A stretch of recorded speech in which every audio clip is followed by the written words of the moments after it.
Hola a todos, espero que estén increíbles. El día de hoy volvemos una vez más a nuestra serie de podcast del Centro de Estudiantes de Derecho de la UNIMED.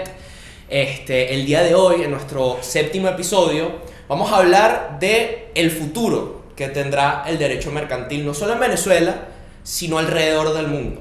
Y para eso trajimos a nuestro profesor de Derecho Mercantil en la Universidad Metropolitana, el profesor Jesús Dávila, amado por muchos, odiado por otros muchos tantos, pero creo que sin duda todos concordamos en una cosa, y es que es una persona que efectivamente sabe bastante del tema y nos podría ayudar a esclarecer estos tópicos. Entonces, bueno, profe, por cierto, además de todo esto, hoy me acompaña Sabrina Gómez, su consejera principal, que nos estará ayudando en todo el podcast. Saludos, Sabrina. Hola a todos. Pero bueno, nada, profe. Introdúzcase para los que no los conozcan y adelante.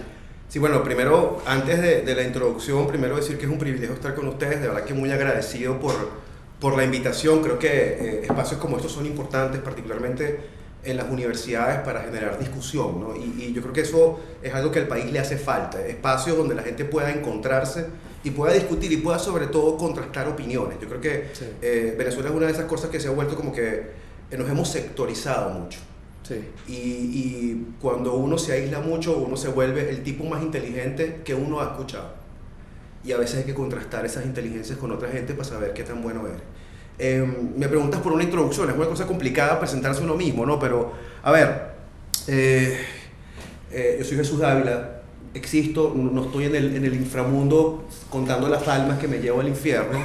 Soy profesor de Derecho Mercantil y de tópicos de Derecho Mercantil de la Universidad Metropolitana. Por muchos años también fui cancerbero de la universidad dando introducción al derecho, cosa que queda en la leyenda de la Universidad Metropolitana. Bueno, la profe Angélica vio clases con usted. Claro que sí, fue una excelente estudiante. Entiendo que no fue el cierto para otros miembros de la facultad. Averigüen en el próximo capítulo quién. A ver, desde el comienzo siempre sentí una afinidad por la lectura. Mi intención cuando me gradué del colegio era ser escritor. Y intenté entrar en la carrera de comunicación social en la universidad hace muchos años. Habían todavía algunos tiranosaurios rex corriendo por las calles de Caracas. Y entré, pero por esas cosas que pasan en la juventud decidí hacer derecho. Entré en la carrera y me enamoré de la facultad. Claro. La gran pasión de cualquier estudiante de la Universidad Católica de Derecho es el derecho público, y hasta tercer año Sí. yo era un gran apasionado y fanático del derecho público y pensé que mi vida iba a girar en torno a la protección de los derechos humanos y todas esas cosas que se creen la gente que hace el MUN. Y después, en cuarto año, tuve la suerte de estudiar con el profesor Pedro Planchar contratos. Y cuando estudié contratos me di cuenta que el derecho no se hacía, creo que yo lo digo en clase, no se hace de gestas épicas, se hace del día a día.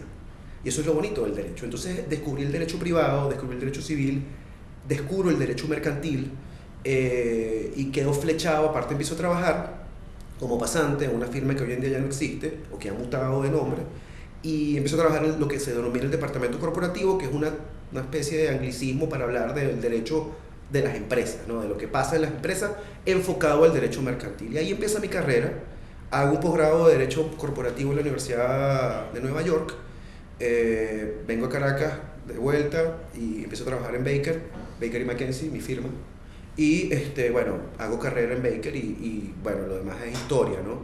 El derecho mercantil me apasiona porque es un derecho de la gente. Es decir, hablar de instituciones es muy distinto a hablar de la gente, y el derecho mercantil se hace a diario. Claro. Entonces, aparte que es un derecho que está muy relacionado con las finanzas, con la economía, que son temas que además me apasionan, con el tema bancario, con el tema bursátil, y mezcla muchas cosas. Entonces, como si esto fuese un cuento de Cortázar, tú vuelves la cotidianidad algo especial. Claro.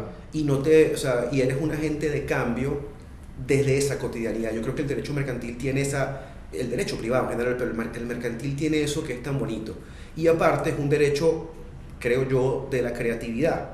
Entonces es un derecho que tiene un espacio, deja un espacio para que los abogados puedan generar cosas nuevas ideas. Sí. Y eso también es muy bonito poder tener la capacidad de saber, claro, no puedes crear sin saber las bases de lo que es el derecho, pero cuando tienes las bases claras, aprendes a interpretar y aprendes a generar nuevos espacios para adaptar no solo tus ideas, sino las ideas de tus clientes, porque los negocios allá en la calle se van dando de una manera vertiginosa y siempre hay gente que se le van ocurriendo cosas, y parte del trabajo de nosotros de los abogados, del derecho privado, del derecho mercantil, es tratar de adaptarse a eso y buscar soluciones, y justamente en un país como este, con tantas adversidades, ir remando en contra de esa marea para generar soluciones que sean legales, que sean efectivas, que sean prácticas, que no se queden en una cosa toda teórica y tal, y eso es lo bonito del derecho, ¿no? Entonces, yo creo que del derecho mercantil, entonces, eso es un poco el trabajo, ¿no? Afortunadamente, estando en esta oficina he tenido la oportunidad de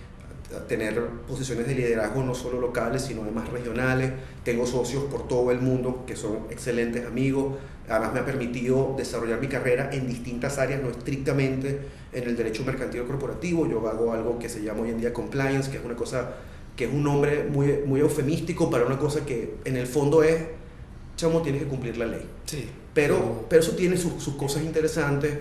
Me gusta el derecho de la competencia, entre otras cosas, y el derecho bancario, el derecho financiero. Entonces, bueno, un poco esas son las cosas que hacemos, y no quisiera yo dejar de decir que además le agradezco mucho a mi profesión. O sea, a pesar de yo haber empezado como un escritor frustrado, le agradezco mucho mi trabajo, me ha permitido hacer esto y me ha dado muchas satisfacciones. Una de ellas, poder estar aquí hablando para ese mar de estudiantes, genios todos del derecho mercantil, derecho en general, para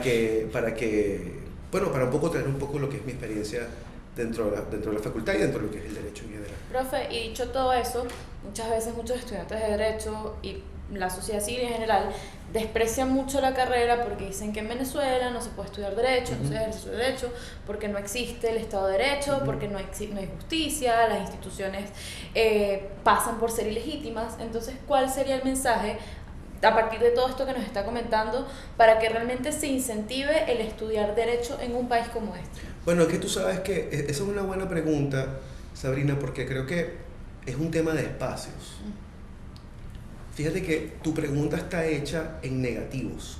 Sí. No hay justicia, no hay Estado de Derecho, y en el fondo de lo que estás hablando es de un vacío. Entonces la pregunta es, ¿quién ocupa ese espacio? Yo creo que el problema más importante, quizás, de los estudios, pueden haber muchos, pero del estudio del derecho, es entender que esos espacios hay que ocuparlos. Y hay que ocuparlos no con buenas ideas ni con buenas esperanzas, sí, hay que ocuparlos con conocimiento. Y yo creo que parte del error, sobre todo en estos últimos 20 años, ha sido, lo decíamos al comienzo, ¿no? Tú sabes, como que sectorizarnos a partir de la ideología y no necesariamente a partir del conocimiento técnico.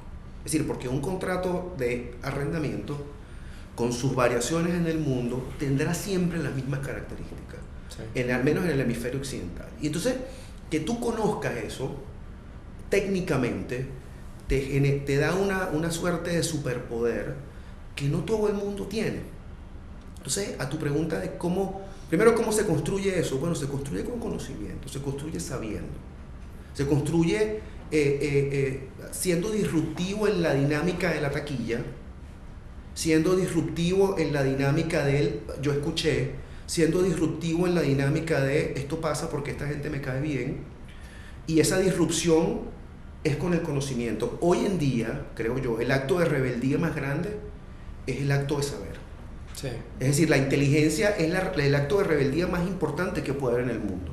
Parece que estamos en 1984. Una cosa loca, ¿entiendes? Entonces, esa rebeldía es precisamente lo que a un muchacho de 17, 18 años lo tiene que animar a estudiar. Pero pasa también por esto. Yo creo que nosotros no hemos vendido el conocimiento como algo ni de avanzada ni de rebeldía. Yo lo como una cosa aburrida, de una gente que se pone una corbata y se va por una broma para allá metida para el centro, y aquella cosa está toda sucia. Pero bueno, pero es que eso lo hacemos nosotros. Sí. O sea, nosotros somos los que hacemos el día a día, y eso se devuelve un poco al tema del derecho mercantil. O sea, si tú te metes a estudiar derecho pensando que vas a estar en una tribuna y entonces una gente y una lucha épica. No, las luchas son del día a día. La primera lucha es despertarse en la mañana. Es lo primero que uno pelea. La segunda lucha es ver las noticias y no quedarte en tu casa. Y así vas, ¿no? Para los que tenemos hijos es... Bueno, y muchos de ustedes seguramente serán hijos, espero que ninguno aquí sea clon. Y me daría miedo. Pero sí, estaría raro. Me daría miedo, me daría raro. un poco de miedo. Sería interesante, pero me daría miedo. Pero es luchar con eso. Párate, cepíllate los dientes, come. Es decir, esas son las luchas de la vida, son las luchas de ustedes de todos los días. ¿Me explico? Es decir, y eso es lo que hace la vida, ¿no? O sea, entonces esa suma de cosas, esa es la guerra que hay que librar. Entonces, ¿qué hacer? Bueno, hay que estudiar, hay que buscar la excelencia, hay que hacerle ver a la gente, o sea, como una suerte de pacto de todos, que el esfuerzo, que el trabajo vale más que ser cadivero, que montar un bodegón, sí. que cambiar unos dólares. ¿Me entiendes? Que eso vale más. Pero, y fíjate una cosa que esto es importante, Sabrina, vale más independientemente de la cara que tú tengas, de la raza que tú tengas, de la condición social que tú tengas. Porque una cosa maravillosa del conocimiento es que te equilibra. Es que hace que todo el mundo esté como en el mismo plano. Lo que tú hagas con eso, si tú quieres ser un genio del mal, bueno, ese es tu problema. Sí. Pero si quieres ser una gente que haga cosas bien, ese también es tu problema. Entonces, el conocimiento tiene esa cosa tan fabulosa, tan maravillosa. Entonces, la gente, yo lo decía mucho en mi clase de introducción al derecho, la gente, tú no puedes vivir comiendo chicle siempre. No puedes, tienes que comer comida de verdad. Bueno, la comida de verdad es el conocimiento. Entonces, ¿vale la pena estudiar derecho? Sí. ¿Vale la pena? ¿Es una carrera sacrificada? En muchos aspectos sí. ¿Es una carrera injusta o mal agradecida? Quizás. Bueno, sí. ¿Da muchas satisfacciones? Sí. Yo no vengo de una gran familia de abogados legendarios, pero sí he logrado hacer mi nombre, he logrado hacer cosas. Y esta carrera tiene algo que es muy fascinante, que también puedes dar clases. Y no hay cosa más bonita que enseñarle a otro. Muy difícil, pero no hay cosa más bonita que intentar transmitir el conocimiento y formar a la gente y verte a ti mismo reflejado. O sea que yo siempre he dicho que cuando uno da clase, todos los salones es como ver la misma obra, pero con actores distintos. Y por eso es que siempre vemos las películas y por eso es que siempre vamos al teatro. Siempre son las mismas historias. Siempre hay un tipo, siempre hay un héroe, siempre hay una adversidad y siempre se sobrepone la adversidad. Eso no lo descubrió, lo descubrieron los griegos hace 2000 años. Pero seguimos yendo. Y es porque nos gustan las historias, y es porque nos gusta vivir esa vida que se vicariamente siembra. Y por eso también damos clases. Entonces, eso también es muy bonito. Entonces, ¿hay que estudiar? Sí. ¿Hay que ir a la universidad? Sí. ¿La universidad no sirve? Bueno, no sirve en parte porque tampoco nosotros hacemos lo suficiente para que sirva. ¿No sirven los tribunales? Bueno, quizás también tenemos que hacer un poco más de esfuerzo nosotros para no caer en las rocas de la mafia, no sé qué, en caer en prácticas de corrupción, qué sé yo. Lo mismo se puede decir para los registros, para distintas entidades públicas con las que interactuamos como abogados. En el fondo, ¿se puede hacer un mejor ejercicio del derecho? Sí. ¿Se pueden crear situaciones de justicia? Sí. Si yo contrato contigo, bueno, vamos a ejecutar ese contrato, vamos a ejercer ese contrato, vamos a hacer nuestros derechos de buena fe. Eso es lo primero. O sea, compraste la entrada del cine, te dieron un cambio de más, bueno, devuélvelo. Te dieron 2 cotufas en vez de una, bueno, avísalo. Te encontraste una cosa en la calle, mira, esto no es mío. O sea, la justicia no empieza porque un señor allá en Miraflores la decrete, sino por la empieza por nuestras relaciones. Y eso también hay que hacerlo, crear esos espacios, porque es un tema de espacio. En la medida que tú vayas creando ese espacio, se va reproduciendo. Y cierro con esto para que tú tengas una idea. Quizás ustedes son muy jóvenes. La Venezuela actual generó una cosa que es fascinante. ¿Cuántos de ustedes, jóvenes, hoy en día no les dicen, chamo, me pagas después? Me haces el pago móvil cuando llegue a casa. Eso en los 90, cuando yo estaba creciendo como estudiante, eso era imposible. Esa sensación de confianza que ustedes están disfrutando ahorita, los delivery, que es una cosa impensable en mi época, es un verdadero acto de fe. Porque tú llamas al chino y le dices, mira, tráeme esto, y si el tipo no aparece, ¿qué vas a reclamar de esos $20? ¿Te vas a ir para la casa del chino? Es un acto de fe. Sí. Eso es confianza. y los contratos se ejecutan de buena fe, en función de la confianza que las partes se tengan. Eso ya genera un espacio. Eso genera una cuestión, como diría la juventud, cool. Eso es lo que estamos haciendo, que lo estamos construyendo y no nos damos cuenta. Claro, habrá que seguir trabajando, ¿no? Hay muchas cosas que están pasando en el país que no te ayudan, ¿no? Pero es eso. Y hay mucha gente que lo quiere hacer bien. Mucha. Entonces, bueno, esos espacios de confianza, esos espacios de buena fe son los que tenemos que construir. Y están allí. O sea, yo no estoy inventando que no, y tal, y salgamos con una bandera. Está pasando en la vida real. Tú te montas en el taxi, te vas, chamo, no tengo plata, ¿te puedo hacer pago móvil? Dale, tranquilo. Eso era impensable hace 25 años, 30 años. Entonces, hay una situación que está ocurriendo y eso sí es una revolución. Sí. Eso sí es un verdadero cambio de paradigma. Eso sí es una verdadera, un verdadero renacer de un país diferente. Que gente como ustedes, joven, lo está viendo en carne viva y no se está ni siquiera dando cuenta porque lo asume como normal. Pero yo sí te puedo decir que viví en la Venezuela en los 90 y te puedo decir, eso era impensable. Impensable. Entonces, ahí está. Eso está allí. Bueno, búsquenlo, tómenlo, apropiense de eso. Profe, y ¿sabe qué? Justamente con este último apartado que mencionó, es bastante correcto a lo que vamos a hablar el día de hoy como tal, que es el futuro que va a llevar al derecho mercantil. Y yo creo que este futuro está basado en la confianza. En la confianza que la gente le puede llegar a tener a cuestiones como, por ejemplo, los bodegones, los deliveries, que yo te hago un sell y que confirmo de que el sell me va a llegar después de que tú te vayas del comercio con la cosa. Claro. Incluso dentro de las mismas criptomonedas, que las criptomonedas son el salto de confianza más grande que por lo menos yo he visto en los últimos años. Sí. Y yo creo que quizá ese futuro del derecho mercantil está centrado en la confianza. Mira, sí, es decir, a ver, para empezar, gran histrión, muy histrónica tu presentación, tu pregunta. A ver, la confianza siempre está en el derecho privado.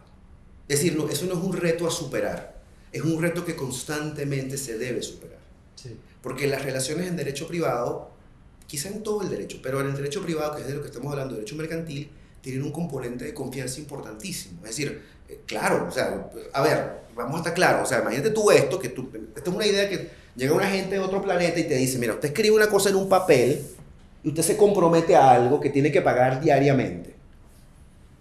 ¿Ya cuente qué? O sea, ¿qué es esa cosa tan loca? Bueno, eso tiene un elemento natural de confianza. Claro, que tú puedas demandar al tipo o no lo vayas a demandar o qué sé yo, ese es otro problema. Pero lo que quiero decirte es que quizás el tema del futuro, es decir, lo bonito del derecho privado, lo bonito del derecho mercantil es que el futuro y los retos que va a enfrentar en el fondo son los retos propios de la humanidad. Hay retos importantes, ¿no? Uno es el problema del derecho público. Porque tú sabes que el derecho público es una cosa que tiene mucha hambre. Sí. Y que se quiere quedar con todo. Entonces, hay una necesidad importante de regular muchas cosas, los estados. Y esa regulación viene por el segundo factor, que es que las relaciones humanas se están volviendo cada vez menos controlables. Es decir, es muy difícil hacer el tracking de las personas y sus actividades. Y en un mundo donde hay terrorismo, donde hay trata de personas, donde hay pornografía infantil, donde hay una gente que piensa que en una pizzería sacrifican niños, es complicado tener como una especie de control. Es decir, la libertad como concepto se vuelve algo peligroso. Sí. Entonces los estados que cabalgan sobre la idea de que la libertad no les gusta, o sea, porque, o sea, digamos, es de la esencia de la existencia de los estados que algo de su libertad, de sus súbditos administrados o ciudadanos, sea limitada. Entonces, esa libertad excesiva atenta contra ese poder, procuran entonces tratar de establecer reglas que regulen. Entonces, esas regulaciones ocupan los espacios del derecho privado. Entonces, ahora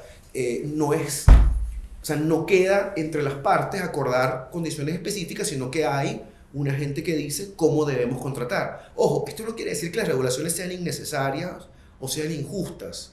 Lo que digo es que el gran reto del derecho mercantil es saber cómo insertarse y cómo mantener sus instituciones y cómo mantener parte de sus principios dentro de ese ámbito de voracidad regulatoria, si la expresión cabe, dentro de los nuevos espacios. Tú has mencionado cosas interesantes que tú has dicho, y yo lo decía con el segundo punto que indicaba, es, bueno, ¿qué es lo que está ocurriendo? Bueno, que hay nuevos tableros para jugar. Sí. ¿Entiendes? Antes, en el siglo XVII, en el siglo XVIII, una gente que estaba en unos barcos, llegaba por unos mercados y tú sabes, intercambiaban una mercadería. Hoy en día, estás hablando que con un clic le compraste una cosa a una gente en China. O que con un clic resulta que te has metido una cosa que se llama el metaverso y que estás ahí, tienes como un avatar y no sé qué, y es una cosa parecida al Necromancer de Gibson. Entonces, o con un clic literalmente compraste un dinero que utilizó una persona para comprar armas para una guerra como la que puede ser la de Ucrania. Es así. Entonces, ¿qué pasa? Hay un tema, es decir, el otro elemento, es decir, hay como dos aristas, ¿no? Y yo te mencionaba, ¿cuál es la arista general? Bueno, el reto del derecho privado, el reto del derecho mercantil es el reto de la humanidad. O sea, porque yo decía antes, si este es el derecho de la cotidianidad, bueno, ¿cómo esa cotidianidad se ve impactada por todos estos cambios? Cambios que ni tú, ni ella, ni yo, ni la gente que está detrás de las cámaras, todo este personal que está detrás de las cámaras, el luminito, el vestuarista, toda esta gente que está aquí,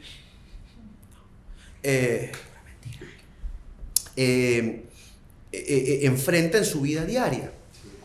Entonces, ¿cuáles son esos cambios que estás enfrentando? Bueno, la inmediatez y sobre todo el establecimiento de unas nuevas realidades para básicamente repetir lo que ya podías hacer en el mundo real, pero de forma distinta. Por ejemplo, el ejemplo de las criptomonedas yo creo que es un ejemplo genial. ¿Por qué? Porque, ¿qué es una criptomoneda? Bueno, esto lo voy a decir y aquí pegarán los gritos las tres personas que vean esto. Bueno, es lo más parecido a nada. Es que lo es. No es nada. Bueno, a ver, esto me asesinarían los que hacen esto. Es un bien intangible, de carácter digital, y está la definición en la ley, qué sé yo, pero en el fondo, ¿qué es? Bueno, es una cosa a la cual nosotros le asignamos un valor de cambio, un valor transaccional, pero es una transacción que ocurre en un entorno que lo llamamos virtual o digital, que no es el entorno real. Y al ocurrir en ese entorno, comulga con una serie de principios que son necesarios para que ese valor que tú le asignas se mantenga. La descentralización, la falta de control, precisamente el hecho de que la tecnología blockchain permita la trazabilidad de la transacción, entre otros muchos principios. Entonces, ¿qué estamos diciendo en el fondo? Bueno, a mí me parece cool comprar Bitcoin porque no es un dólar. ¿Y por qué no es un dólar? Bueno, porque el dólar es una cosa que está sometida a la Reserva Federal de los Estados Unidos, es un papel, que fastidio tener un papel en la cartera, está sometido a leyes como la de la inflación, poder adquisitivo, liquidez, tasas de cambio, tasa activa, tasa pasiva de crédito. Este perol no. Y además, este perol no me impone ninguna limitación para su uso, al menos a priori. Sí. Entonces yo puedo tener 14 años y ser un genio del Bitcoin, donde para ganarme $100 a los 14 años, en la economía actual, bueno, de repente es más complicado. Entonces, eso es verdaderamente trastoca la naturaleza propia de las actividades productivas de estas nuevas realidades. Porque quizá una de las cosas que estamos viendo, y esto puede ser cierto en los últimos 10 años, es que la economía se ha vuelto profundamente especulativa.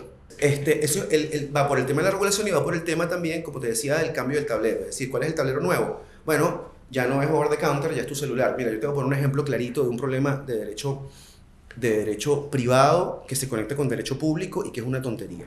La capacidad, que es un principio general de derecho civil, que se conecta con el derecho mercantil para los temas de quién puede contratar, quién no puede. Esto lo sabe todo el mundo y quien no lo sepa, por favor, deje la escuela. O no he visto personas. Deje la escuela. ¿De qué estamos hablando? Bueno, si tú eres menor de edad, tienes unas limitaciones, si estás sometido a un régimen de qué sé yo, tienes una curaduría, qué sé yo, no importa. Piensa en lo siguiente, personas que sean mayores de 60 años, 65 años, dentro de 5 años, todo se va a hacer muy posiblemente a través de un teléfono inteligente. Cuando digo todo, es todo. Pagos, tu comunicación con cualquier persona. Es decir, el teléfono, viajar, tienes tus pasajes acá, todas tus evidencias, los pasaportes virtuales seguramente van a tener alguna forma recogible en el celular. Es decir, si tú no tienes la habilidad para utilizar el celular, el teléfono inteligente, posiblemente te vuelvas un incapaz en la vida real. En la vida real, no estoy hablando ni siquiera de la virtual. Entonces, ese problema, que insisto, no, es un problema, puede ser de laboratorio ahora. Es un problema interesante. Entonces, dile tú, o sea, no sé, tu papá, tu mamá, tus tíos, no sé qué, mira, dile, ustedes tienen que viajar y seguramente usted va a decir, bueno, dame el pasaje. No, pero es que está acá. Los permisos están acá. La prueba, todo está acá. Ay, Bueno, la prueba de PCR es con un QR. por eso. Exacto. El tema de los pagos. Tú puedes tener tu celular, pasar el celular y ya, y pagaste. Igual es insoportable que en los restaurantes haya menú con QR. Es insoportable. Puede ser verdad. Quítenlo, por favor. Es comedic relief de nuestra Sí, entrevista. Qué fuerte que eres como el Samwise de este Lord of the Rings épico. Qué ataque tan directo a su conocerte, Sabrina. Por favor, ya. Qué ataque tan directo. Sí, se los digo de frente, ya. Hay Mira. que morir los menús con QR. Valga la cuña. En todo caso, hay otros restaurantes buenos también. Y baratos. Pero también son de los buenos. En todo caso, a mí me parece que eso es un poco parte de los retos que estás enfrentando. Claro, podemos hablar de cosas más específicas, pero en términos generales, la gran pregunta es, en estos medios digitales que se abren, ¿las figuras tradicionales del derecho mercantil caben o no? Claro. Ese es el gran problema. Pero te advierto algo. Mira, nosotros venimos de una tradición romana. Y esa gente descubrió buena parte de los sistemas de derecho latinos del mundo y los tipos hicieron un acervo jurídico-cultural muy importante. Y todavía vivimos con esas instituciones, obviamente modificadas, pero de alguna manera vivimos con esas instituciones. ¿Podrán ellas sobrevivir el impacto de la nueva ola de tecnología, de los nuevos medios para hacer vida en el mundo actual, de los cambios que se están planteando, del cambio de paradigma que planteó, por ejemplo, las redes sociales, como es decir, esto que nosotros estamos haciendo hubiese sido impensable hace 25, 30 años, porque antes era una cosa mucho más elaborada. Ahorita ustedes agarran esto, lo montan en YouTube, lo montan en no sé dónde, y ya tienes una plataforma En donde exponer. para dónde llegar. Nosotros no teníamos eso. Nosotros, la gente de mi generación. Entonces, ese cambio, esa capacidad de generación de contenido, la cantidad de contenido que se genera, esas son reglas de juego que están cambiando, que están en proceso de cambio, que son dinámicas, y creo que habrá que ver, o sea, estas cosas no se evalúan sino después, ¿no?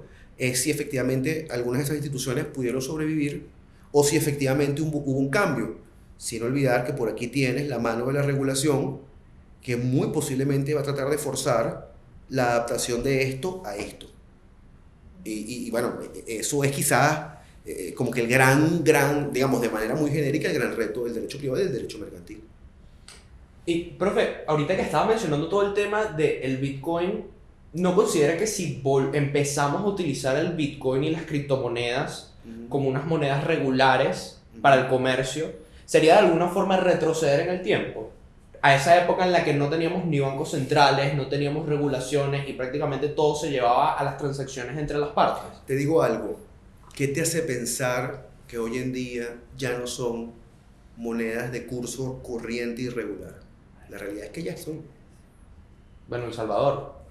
Es que yo creo que, y un país como Venezuela, que ha tenido tantas restricciones cambiarias, la aceleración en el uso de este tipo de monedas virtuales ha sido brutal. Es decir, en este país... Bueno, incluso el impuesto a las grandes transacciones financieras que grababa las divisas también graba reconoce, claro. las criptomonedas. Es que es lo que te digo, nosotros, es decir, parte de las adversidades que se han vivido en esta Venezuela actual es que el nivel de conocimiento de este tipo de nuevas tecnologías, que al final han sido un recurso para mucha gente para poder tener algún respiro producto de algunas restricciones económicas, ha permitido el conocimiento. O sea, yo te digo una cosa, que hay un señor por allá mayor cobrando la pensión en la Plaza Bolívar, que sepa lo que es el petro, que sepa lo que es un Bitcoin o una criptomoneda, es una cosa realmente importante. Es decir, que te dice mucho de lo que el país en su adversidad ha generado como soluciones de creatividad. No estoy calificando que eso sea bueno o sea malo,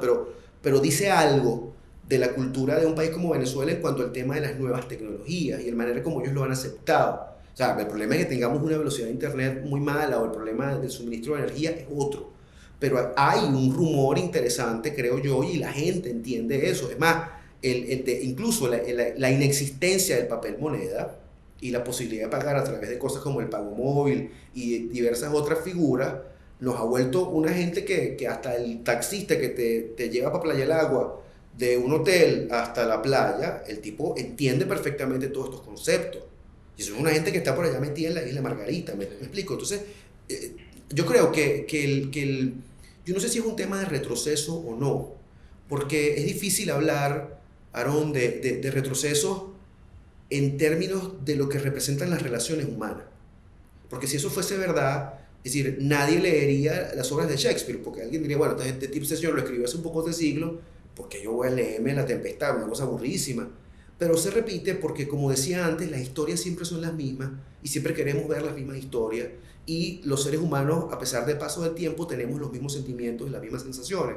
Entonces, yo no sé si es que estamos retrocediendo o es que estamos volviendo a la base o es que estamos rebelándonos ante la ineficiencia de las regulaciones de los gobiernos occidentales. Alguien habla de las crisis de las democracias, esto ya es público, es decir, porque al final estos son demostraciones de una cosa que es más profunda, ¿no? de la idea de que a veces lo que es tradicional o lo que parecía tradicional a nivel de política y economía como que no le está funcionando a la gente. Entonces, claro, estos mecanismos permiten mayor agilidad, menos regulación, mecanismos me refiero a criptoactivos, criptomonedas, sí, NFT, mayor agilidad, un mar de posibilidades desde la perspectiva de que es un foro que genera especulación desde los propios usuarios, vamos a decirlo así. ¿Entiendes? Es decir, esa especulación no depende de que un señor en la Reserva Federal tome decisiones económicas o de que un señor en el Banco Central tal tome unas decisiones económicas o que el Banco Mundial tome cual decisión.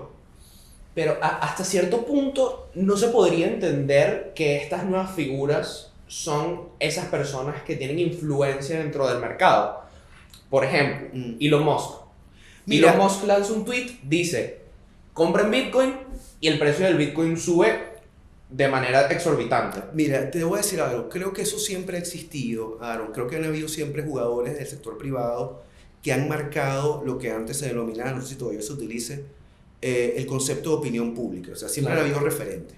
Si Venezuela, por hablar del país, podemos hablar de otros, pero Venezuela siempre ha tenido unas cuantas vacas sagradas a lo largo de su vida republicana, que ha tenido como una suerte de oráculo. En mi época era Ular Pietri y el tema de los notables y la crisis con Carlos Andrés y qué sé yo, y aquel señor cuando hablaba había que arrodillarse y saludar al sol, ¿no? Entonces, creo que siempre eso ha existido. Creo que la diferencia es la manera en cómo se difunde el mensaje.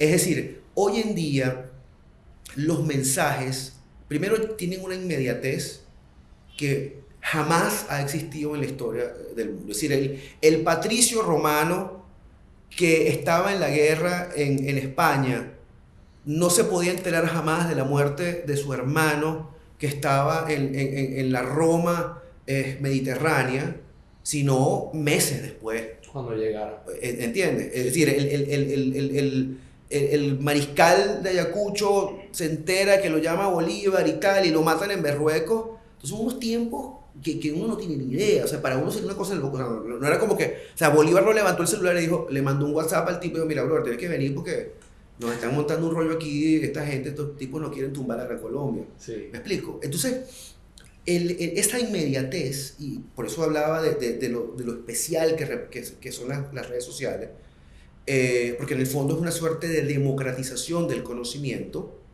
Pero bueno, como buen sistema democrático, siempre hay una gente que se aprovecha del sistema y lo sabe utilizar mejor. Sí, entonces, creo que Elon Musk entiende eso, entiende lo que corresponde a la idea de generar opinión pública, pero además entiende que los medios actuales permiten una facilidad que antes no existía. O sea, yo recuerdo, y aquí se sigue cayendo la cédula consistentemente, ya se ha vuelto un deporte en esta entrevista, es que la guerra de Irak, por ejemplo, que era una de las primeras guerras que se verdaderamente televisaba, era un suceso. Es una cosa impresionante ver eso.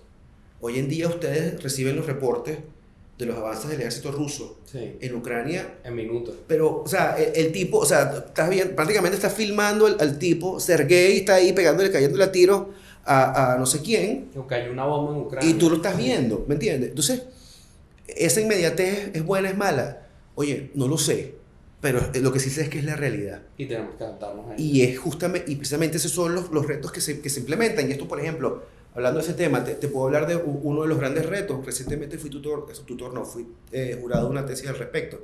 El tema de los famosos contratos inteligentes, que en el fondo son contratos que se autoejecutan. Es decir, ahí pueden haber discusiones sobre si son inteligentes y tal, un poco como los estudiantes de la Universidad Metropolitana. Pero el tema es ¿de qué va esta inteligencia? Porque eso te plantea más el reto de lo que es la inteligencia artificial, que, insisto, esto también puede ser cuestionable, si es o no es, qué sé yo, pero el problema de que una cosa que no es humana, que es creada por los humanos, autoejecute cosas, bueno, tiene problemas que son obvios para cualquier estudiante de Derecho, responsabilidad, ¿quién es el responsable? ¿Los tipos que meten la información o el tipo que programó? Sí. Si hay un error de suministro de energía, si hay un tipo que se mete en el sistema y es capaz de violar los protocolos de seguridad de esa inteligencia. Es decir, hay unos retos que son distintos, que no se planteaban con el vulgar contrato de arrendamiento que firmó tu mamá cuando tuvo su primer apartamento. Y quizá el mayor reto que se tiene ahorita es precisamente esa intermediación entre las relaciones humanas que ya existían. Mira, es complicado porque tú sabes que esa inmediatez al final nos termina aislando. Es verdad. Porque a la hora del té, ¿para qué yo voy a estar pendiente de los demás si todo lo recibo acá? En todo momento. ¿Me entiendes? Y además puedo hacer amigos virtuales y tengo una gente que conozco en no sé dónde y la gente se casa y conoce a los enamorados y enamoradas y personas enamoradas a través de los teléfonos y qué sé yo. Entonces, es una cosa complicada, pero plantea un reto interesante. Es decir, ¿cuál es el valor del clic que tú le das al botón verde en tu teléfono? ¿Cuál es el valor de la validación de tus datos biométricos? Ya no es una firma, ya es que este teléfono te reconoce la cara. La cara. Entonces, cuando te ve la cara, sí, se supone que tú has aceptado. Entonces, fíjate que eso automáticamente... Y se supone que la compañía tiene toda esa información de ti. Por supuesto. Entonces, al final termina entonces volviéndose el gran commodity del futuro, es eso. Entonces, es interesante porque, ese ya no es la firma, ¿no?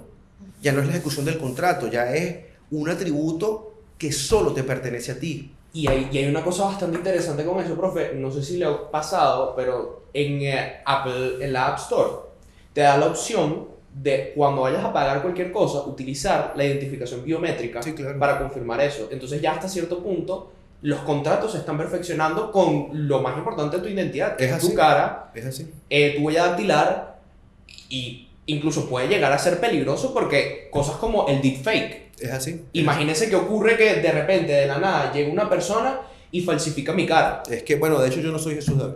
Sí, es otra persona. Esto es un deepfake. Es un deepfake. Soy Rubén Calderón. Es el equipo de producción que nos hizo un increíble trabajo de deepfake. Sí. Yo creo que... Rubén está flaco.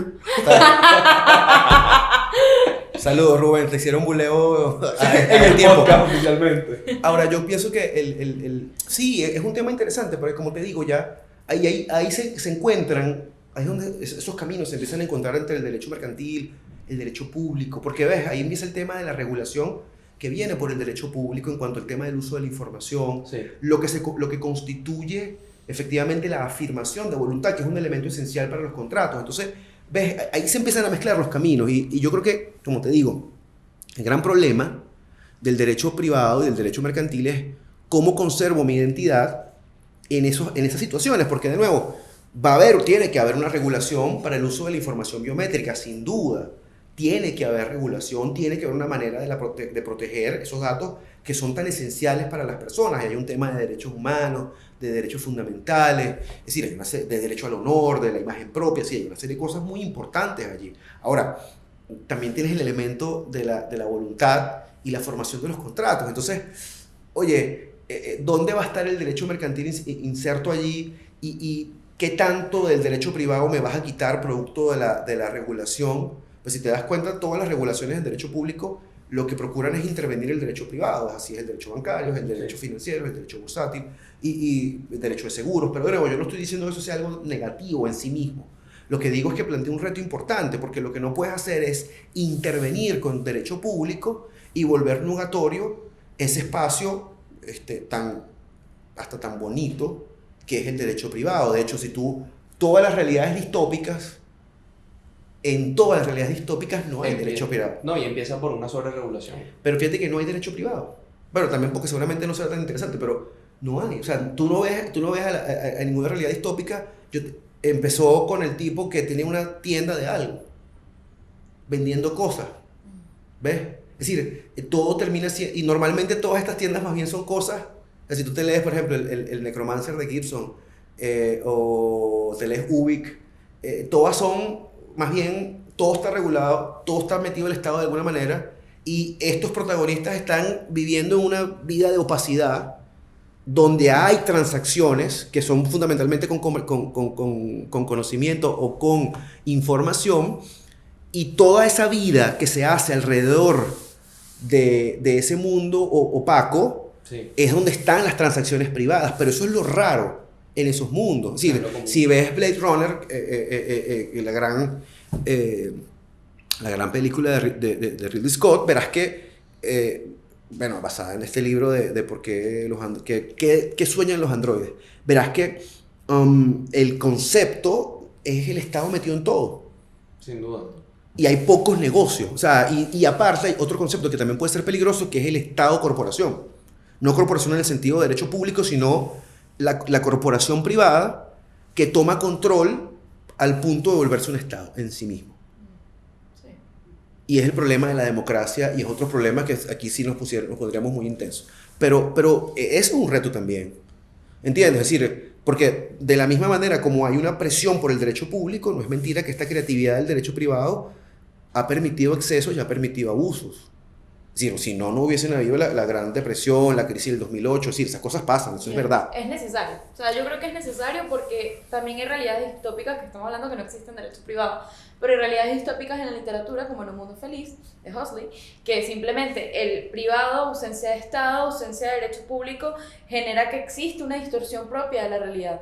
Entonces, ese es el gran problema que yo creo que toda esta conversación hemos venido hablando. Sí. ¿Qué es lo que va a suceder si nosotros, las criptos, son la moneda que la gente más utiliza, no tiene ningún tipo de regularización, se puede utilizar para actos ilícitos, puede utilizar para comprar armas, y no tienen nuevamente... Pero te voy a decir algo complicado, Sabrina, para que te enredes un poco más. Piensa en el concepto del metaverso, que es una cosa que supuestamente es una dimensión paralela, uno se mete allí, sí, y puede ser lo que sea, lo que eso signifique, lo que este señor Zuckerberg haya querido decir, no importa. Hay delitos en el metaverso. Bueno, no sé si vio la noticia de que una señora denunció que la violaron en el metaverso. Claro que sí, pero esa es la pregunta. Sí, eso pasó de verdad. Pero ves la pregunta, o sea, lo que te quiero decir es que eso es el reto. Claro, en el caso del delito ya es una materia de derecho público, es derecho penal, pero en general, por eso te decía el tema de, ¿pueden las instituciones como las conocemos hacer el salto a estas nuevas realidades, a estos nuevos tableros? ¿Qué adaptación tienen que hacer? Porque, o sea, y de nuevo, te obliga a hablar de temas de ciencia ficción que hace 20 años parecían imposibles. Y hoy en día, se están acercando más de lo que uno cree. ¿Entiendes? O sea, y yo creo que ahí hay un reto interesante. Es decir, el concepto del arrendamiento, de la compraventa mercantil, de la compraventa de bienes. ¿Qué bienes estás comprando allí? O sea, es un bien intangible, de carácter digital. ¿Qué derechos te da eso? Puedes tener derechos perpetuos. ¿Cómo funcionan los conceptos como la prescripción? ¿Qué tipo de deudas son las que se generan dentro del metaverso? ¿Y cuál es el tiempo, por ejemplo, de esa misma... Claro. Porque además el tiempo pasa diferente en principio. Exacto. O sea... ¿Ves? Entonces hay unos conceptos que... O sea, de nuevo, aquí estamos entrando en una cosa un poco que esta es una conversación para no hacer esta mañana, pero claro, requiere otro tipo de aderezos, pero lo que es verdad es que allí se plantean unas fronteras muy complejas para la humanidad, pero obviamente para el derecho privado, porque la cotidianidad de los hombres, de las mujeres y de los jóvenes, de adolescentes y niños, va a cambiar.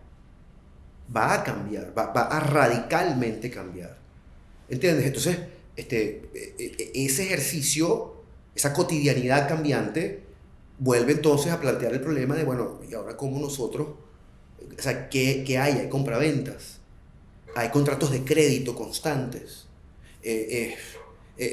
Mira, te doy un ejemplo clarito en Venezuela, las tarjetas de crédito, eso desapareció en Venezuela, las tarjetas de débito. Entonces, eso es una tecnología o un medio de pago que en Venezuela, al menos por ahora, desapareció, una cosa loca. Profe, y una cuestión, ¿cómo hacen ese tipo de, por así decirlo, pseudo tarjetas de crédito, aplicaciones como creo que Zinli o Ubipagos? Wow, eso es una gran pregunta. Mira, a ver, pasa que creo que me estás pidiendo consejos gratis. Señores de Ubi, señores de Zinli, por favor, no vean esto.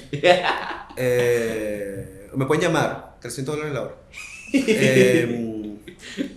Básicamente, eso funciona como un medio de pago que es muy parecido a cómo funcionan cosas como PayPal. Es decir, tú tienes un medio de pago que está asociado a una cuenta o está asociado a dinero de verdad, y esto lo que te permite es tener acceso a esa cuenta a través de un medio que le da dinamismo a esta cuenta. ¿Sabes qué? Si el dinero está parado en una cuenta, ¿no? Tú sabes. Entonces esa cosa no se mueve, salvo que haya maneras de que lo puedas mover. Ahí es donde entran las tarjetas de crédito, las tarjetas de débito, los cheques, esas cosas arcaicas. Estas tarjetas lo que hacen es vincular de forma digital eso con un fondo. Y al ser digital, y por ejemplo al tener alguna de estas franquicias como Visa o Mastercard, que en el fondo lo que te dicen es que son aceptados en las redes de comercio que están afiliadas a esa franquicia, claro. te dan la facilidad de tú, al presentar ese número, esa identificación o ese código, automáticamente puedes debitar de acá. Entonces, ¿cuál es el gran reto de los medios de pago? La facilidad. Claro. Porque, por ejemplo, PayPal es una cosa que no es tan fácil, o quizás sí, pero puede ser un poco más compleja, versus el uso de tarjetas físicas o tarjetas virtuales, que con ciertos números, en ciertos renglones, pues te facilita el pago de manera inmediata. Si eso le quieres sumar, si lo quieres enredar más, que estas mismas personas pueden tener algún tipo de moneda virtual para sus servicios. Sí, yo no sé si esto exista, no es una idea que estoy creando, pero hay Yumi millas. Entonces, cada vez que tú usas la tarjeta, vas ganando en esas Yumi millas para solo consumir en temas de Yumi. En el fondo, estás creando crédito con una moneda, a falta de una mejor expresión, que el propio proveedor, que no es un proveedor de servicios financieros, ojo, sí, te está dando. Esa operación es una típica operación que debería estar regulada por las normas en materia de derecho financiero venezolanos y en el mundo. Y aquí sería una cosa bien interesante plantearle la duda de cómo habría que regularlo y qué es eso a la luz del regulador venezolano.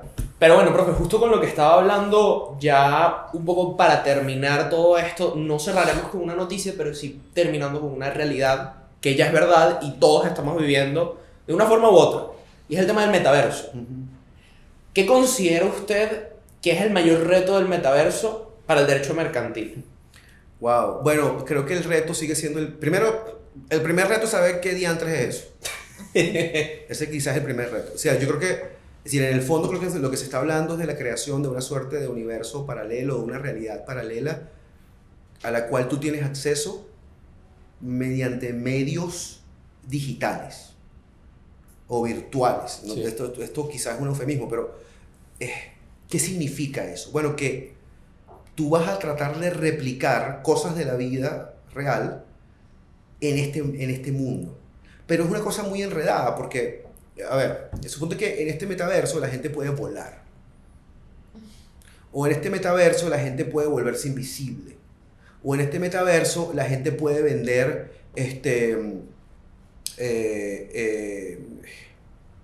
qué sé yo, frutas del diablo, ¿entiendes? Entonces ahí la gente se vuelve como Luffy en la cosa. Es complicado el tema, ¿me explico? Sí, no, sin duda. Entonces, cuando tú vendes una fruta del diablo, vuelvo al mismo punto, ¿qué diantres estás vendiendo? ¿Qué es eso? ¿Me explico? ¿Cuál es su valor? Sí. Y entonces está el tema de qué tipo de bienes son, qué tipo de obligaciones se están dando, ese avatar que tú representas, si es apropiado por otro, qué implicaciones tiene eso. ¿A quién se lo puede reclamar? Y eso es otro tema que es interesantísimo y es, ¿puede la justicia no virtual intervenir en la justicia? O sea, se van a crear instituciones dentro de ese metaverso. Nosotros recientemente estuvimos una reunión aquí en la oficina a propósito de ese tema y la verdad es que las posibilidades son muy complejas, ¿sabes? Porque, de nuevo, ¿qué diantres es eso? Y la respuesta es que nosotros, desde este mundo del derecho y del derecho mercantil, no estamos muy claros tampoco, porque creo que nadie lo sabe. Sí. ¿Entiendes? Entonces, ¿cómo puedo yo definir o regular algo que no me queda claro qué es? Sí, sí. Entonces, creo que posiblemente el gran primer reto, particularmente con el metaverso, va a ser entenderlo. Va a ser comprender qué ofrece. Va a ser entender cuáles son sus posibilidades. Mira, esto es una cosa que ustedes no vivieron. Cuando empezó el internet, es una cosa rarísima. Una cosa, tú te metías en una computadora y en 15 minutos te conectabas con otra página web. Porque era un dial-up, una cosa lentísima, ¿no? Y mira lo que tenemos ahorita. Que en segundos lo consigues todo. Consigues todo y además tienes ya interfaces incluso que son de carácter interactivo, puedes tener videos, que de hecho eso es gracias a la industria de la pornografía.